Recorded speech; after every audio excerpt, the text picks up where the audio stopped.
Good afternoon, I'm Dead or Alive, and welcome back. Today I'd like to talk about safety equipment and emergency preparedness. Also, be sure to watch to the end of the video to find out how you can win a really nice night.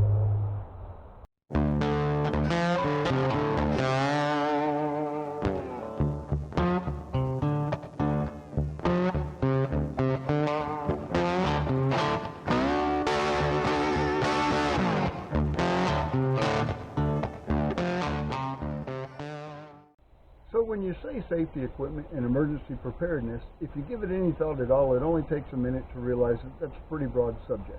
So I'm going to break this down into three categories. Gotta have, ought to have, and nice to have. Gotta have, required by law. Ought to have, required by common sense. And nice to have, required by love of luxury. So before we get started with ought to have, let me just say that I don't carry all of this stuff with me all of the time. I pick and choose whatever's appropriate for where I'm going or what I'm doing, and take that with me along with what's required to have. So, on to gotta have. Let's start with your PFD. No matter where you live, you gotta have a PFD. Now, where I live and do most of my kayaking, that's pretty much it for the gotta have list. A PFD. If you kayak in other places, coastal waters or larger bodies of water, some other states or areas, or if your kayak is over 16 feet long, then there are additional requirements. Visual distress signals, sound producing devices, stuff like that. But for me, where I'm at, it's PFD.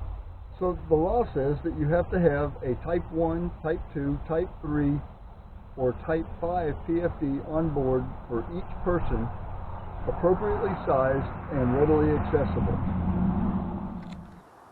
Appropriately sized and readily accessible. That's important. As a Coast Guard veteran, trust me, this gets checked.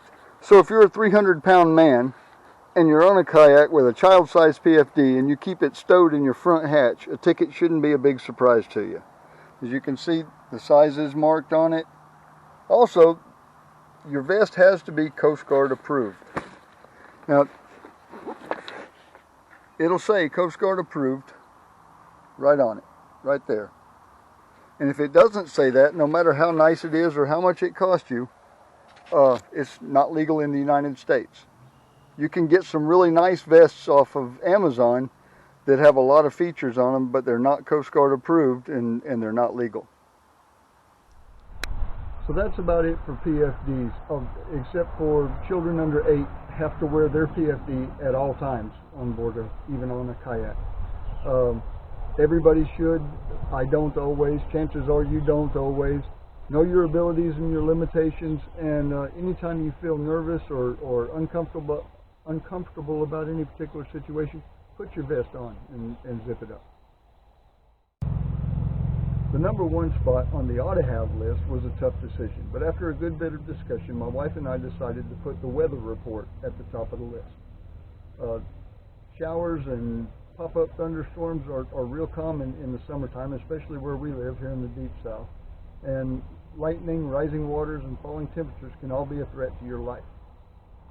Rising water can be especially hazardous because maybe it didn't even rain where you are, it rained way upstream from where you're at, and you've got a lot of water coming down, and the dam operators upstream of you can open floodgates and it hasn't even rained there, or they can open the floodgates in anticipation of heavy rains in your area. Now, as an example, one day last week we had 4 inches of rain inside of just a couple hours. At 9:30 in the morning, it hadn't started raining yet. The river was at 7.87 feet. By 11:30, it had started raining, and the dam operators had opened the floodgates of the dam. The river was at 9.42 feet in just 2 hours. At 1:30 that afternoon, the river was at 19.29 feet. That's almost 10 feet in 2 hours' time. The river eventually crested later that afternoon at just over 23 feet and then began to fall. To help put that in perspective, here's the Conecuh River the next morning when the river is down to 17 feet. This is where it was when it was still up.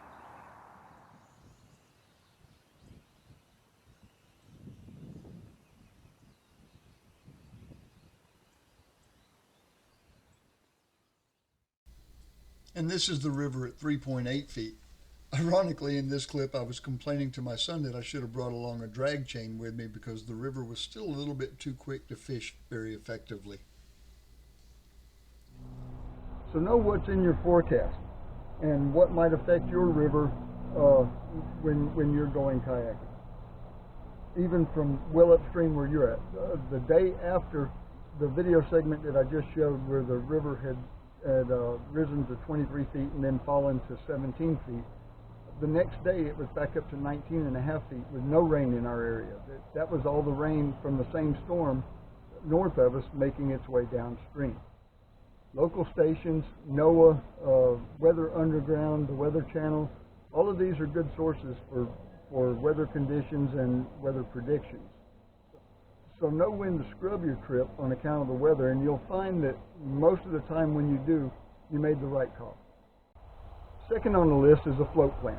This is probably the easiest thing on any of the three lists. Tell a reliable person where you're going, launching and landing, who you're going with, what time you anticipate being on the water, and what time you anticipate being off the water. You might include emergency numbers for them to call if you don't show back up when you're supposed to. If it's a comfort knowing that you've got somebody that has your back in case a situation occurs that you need rescue. And if you're anything like me, I would much rather rescue come sooner rather than later. So the next ought to have on my list is communication. Now, this is 2022 and almost all of us carry a smartphone. It's an amazing machine with orders of magnitude more computing power in the palm of your hand than the entire onboard operating system of the space shuttle. Hopefully, you'll have this in a waterproof case or a Ziploc bag or a life-proof case or OtterBox or something to protect your phone and keep it safe in case you need it. The downside to cell phones is they require cell service, and on a lot of the rivers you simply don't have cell service. I'm doing a series right now of launches and landings, and I've started looking at my phone at each place where I get out and film and reporting on camera what the cell service was there at the bridge or at the boat ramp or whatever, and so far most of them have either had none or very little service there. So keep that in mind if the telephone or if your smartphone is your only source of communications and rescue. So if there's no cell service, not to worry. This is a VHF marine radio. It's battery operated, works great. If you're down on the coast or close to the coast or a larger body of water, there are tons of other people on the air. In the little creeks and rivers where I'm at, I'd probably be talking to myself. I doubt if there's a whole lot of people on the marine bands in central Alabama where I'm at. So that brings us to the next thing on the list of communications. This is a personal locator beacon, or PLB. Now, lots of people make them. Zoleo, Bivy, ACR, all make these. They have a lot of different features on them, a lot of different price points. This one is a Garmin InReach Explorer Plus.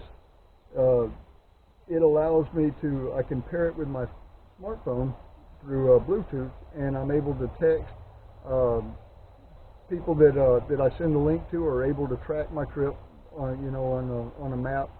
And most importantly, it has an SOS button on the side of it. If I get into trouble, I can push that button and I'm connected instantly with rescue authorities. And they'll try to contact me back, but if I'm unable to respond, it not only tells them that I'm in trouble, it also sends them my location. The downside to these are they can be rather pricey, and you have to have a service subscription in order to be able to use it. But the upside is it doesn't require cell service at all. It uses the Iridium satellite network and works pretty much anywhere in the world.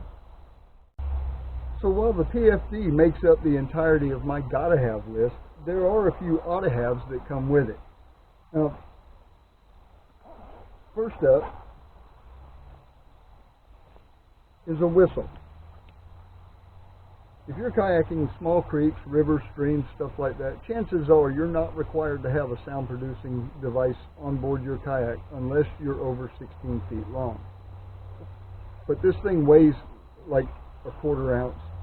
It takes up this much space, literally. There's absolutely no reason not to have one attached to your PFD and stashed away somewhere. If you need it, it could save your life.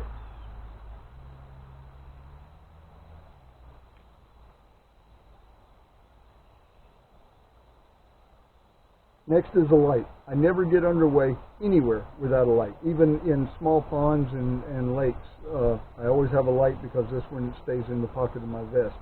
This one is a Pelican 2140, I think is the model number. I've had this light for probably 15 years or more. It's tough as nails. It's reliably bright. It's a dependable light, and it's never let me down at any time. So, and it doesn't break the bank. It's like less than 20 bucks. Now, I also carry a larger light with me on when I'm on the river or on creeks and streams and stuff. And if I'm camping, I'll carry actually an assortment of lights. Besides the flashlight, I carry a camp lantern with me, a small electric lantern, a headlamp. These things are worth their weight in gold when it gets dark. Again, they don't have to be expensive.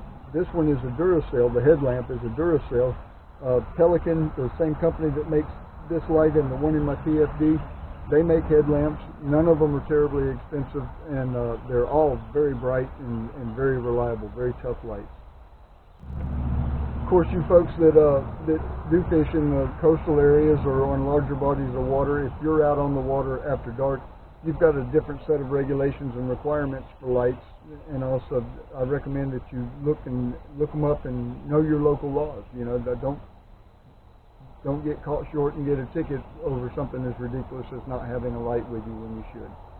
A first aid kit. There's no reason in the world not to have a first aid kit with you when you get underway, especially when you're going to be miles or even hours away from any other kind of assistance. Now, the kit doesn't have to be as big as mine is. Some tape, a couple Band-Aids, and a bottle of Tylenol in a Ziploc bag is better than nothing at all. This one goes into either my front or back hatch, wherever I put it, and it stays there unless it's needed. Doesn't bother anything. It doesn't weigh. It might weigh 2 or 3 pounds, and that's about it. Next up is a sponge, or if you use a sit inside kayak instead of a sit on top, a bilge pump. You're going to get water inside the hull.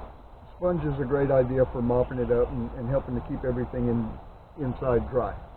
Screws, rivets, well nuts, all of these are avenues for water to get inside your hull. And having a sponge on board, like I said, you can mop that right up and get rid of it. Mine, I keep a carabiner just clipped on it like this, and I have pad eyes inside my front hatches and my rear hatch, and I just snap it to one of those carabiners, and that's where it lives. If you have a hole or a crack in your kayak, that's another way for water to come in, and obviously a sponge isn't going to be much help stopping that until you get that water stopped. It's not going to be much help at all for anything. Now, you've seen the same goofy commercials that I've seen on TV for flex tape, but I'm here to tell you, this is the real deal. I work on a 753-foot long drill ship, and even out there, flex tape is a part of our damage control equipment lockers. You know, we use this stuff. It really works. I highly recommend. It doesn't have to be a big roll. You can get the smaller roll. It is fairly expensive and all, but you get a hole in the kayak and it was worth it when you've got miles to go downstream yet. It will patch it up and it will seal and hold. Okay, so that's about it for the ought to have list. Now we'll move on to the nice to have list. An anchor and an anchor rope. If you have to stop and stay stopped somewhere, you need the means to do so. Conventional anchoring or tying off to something, that's the best way to do that if you're unable for whatever reason to completely beach your kayak and leave it up on the land. A tarp and cordage makes good shelter from the rain or from the sun. Here in the deep south, shelter from the sun is usually more critical than shelter from the rain, and so in that case, a hat and sunscreen also works great.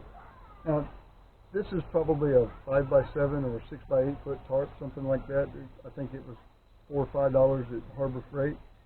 And cordage can be anything. It can be nylon string, it can be rope, it can be paracord, it can even be the ratchet straps that you use to secure your kayak to your vehicle when you're transporting it.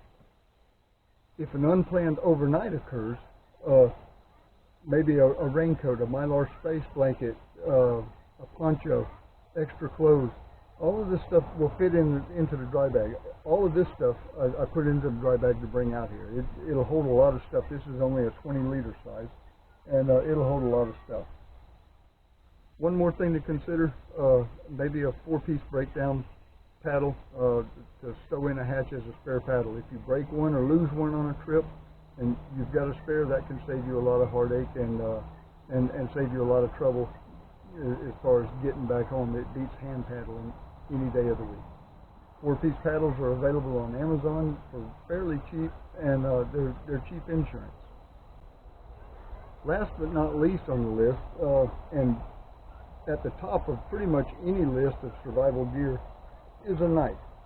Now, this knife is the Cressy Short Blade diver's knife.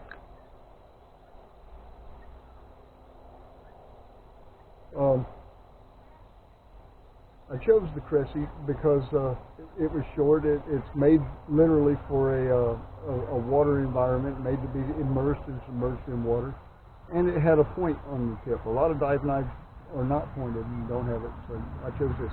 Plus, I have a 40-plus year history of good luck with Cressy and Cressy sub-equipment. I keep it, I clip the sheath of the knife onto my PFD,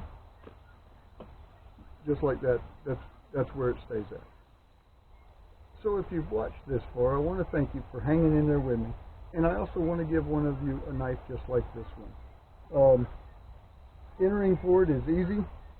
A public subscription to Dead or Alive Kayaking, and a comment on this video using the phrase, "He gone." That's it. Both of them are free, both of them are easy, and it's a really nice knife for that. On May 28th, I'll choose an entry at random, and I'll reach out to the winner for a mailing address and get your knife on the way to you. Thanks for watching. I hope you enjoyed the video. Stay safe, and remember, it can happen in the blink of an eye.